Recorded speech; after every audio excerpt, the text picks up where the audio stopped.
Hi mga ate ko, magandang hapon. So, ayan, andito tayo ngayon sa entrance kasi um, napapansin ko ang ating mga yung mga bird's nest natin ay medyo marami na siyang mga laya na dahon or yung mga tuyo na dahon or patay na dahon.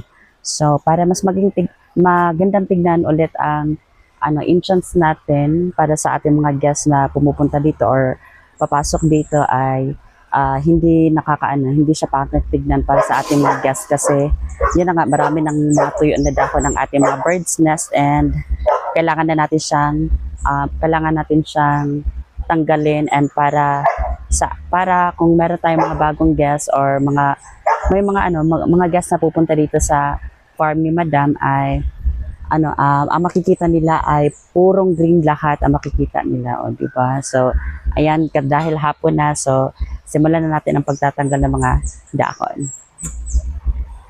Dito sa entrance mga ate ko, napakaraming halaman ni Madam na mga bird's nest. Ayan, ito po, naglalaki ang mga bird's nest. And pagkikita niyo po dito sa pagpasok niyo po dito sa entrance ng hinaguan ay ito na po ang bubungad sa inyo. Pero dahil dito na napansin ko at nakita ko na marami na po ang mga tuyo na dahon, mga na siya na kulay brown na dahon.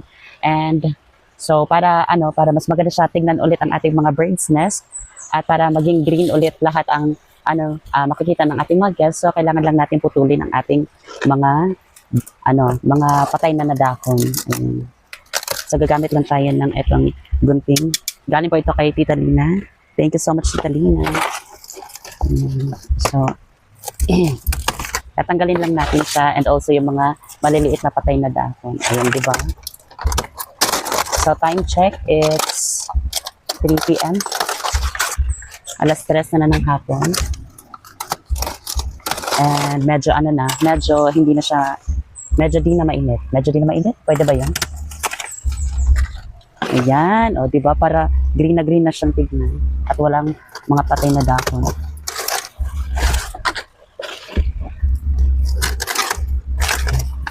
Diba? And doon naman sa loob ay meron ding mga ganito, kulay brown na siya. So, kailangan din natin siyang tanggalin.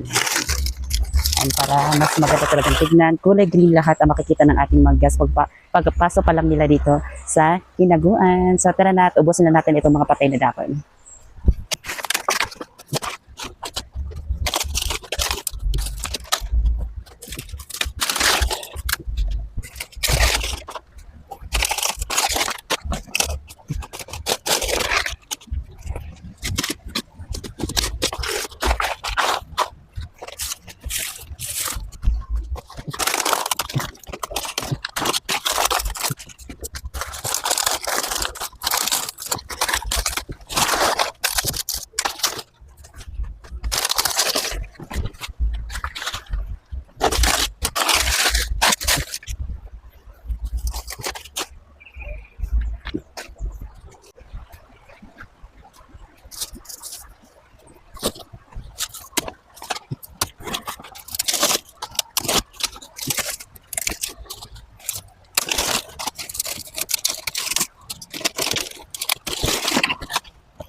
So, dito naman tayo sa pinaka-unang hakbang ng pagpasok mo pa lang dito sa entrance. So, makikita nyo po itong mga maliliit na pot. And then, dito naman sa taas ay, medyo madamo na siya. So, kailangan lang natin siyang tanggalin. And, wawalisin lang natin itong mga patay na dahon na nakukulog dito. Oh my God, parang natatakot ako. Sana naman safe lang dito sa taas. So, let's start cleaning and, walis-walis.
And ayan na nga.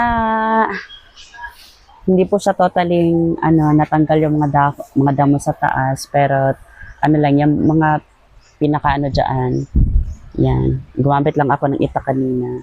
And dito naman sa baba, natanggal ko na rin yung mga damo-damo ang mga dahon na patay.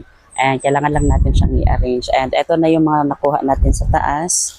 And eto na yung mga patay na dahon na nakuha natin sa ating bird's nest. Ayan. So wala na po kayo makikita mga patay na dahon sa ating bird's nest. And kulay green na po talaga lahat ang inyong makikita pag pumunta po kayo dito sa Hinaguan. Ayan, continue na tayo para matapos na tayo kasi alas 4 na, malapit na siguro mag alas 5 ng hapon. So, let's continue.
And finally, natapos na nga tayo sa pagwawalis ng paglilinis and pagtatanggal ng mga patay na dahon dito sa ating mga bird's nest, dito sa ating entrance ng Hinaguan. And na-arrange ko na rin ang mga maliliit natin na mga halaman dito sa entrance. And ayan, wala na po kayo nakikita mga patay na dahon ng ating mga bird's nest kasi tinanggal ko na. And yung mga ibang mga dahon ay yung ating kasamang mga staff dito sa Hinaguan na lang ang naghakot. Ayan. Diba? And tinulungan na nila akong maghakot ng mga dahon. O, diba? Kulay green na ng ating mga bird's nest ulit. O, diba? So, welcome again sa Hinaguan. And yan na muna for today's video mga ate ko. Thank you so much for watching and magandang hapon sa inyong lahat.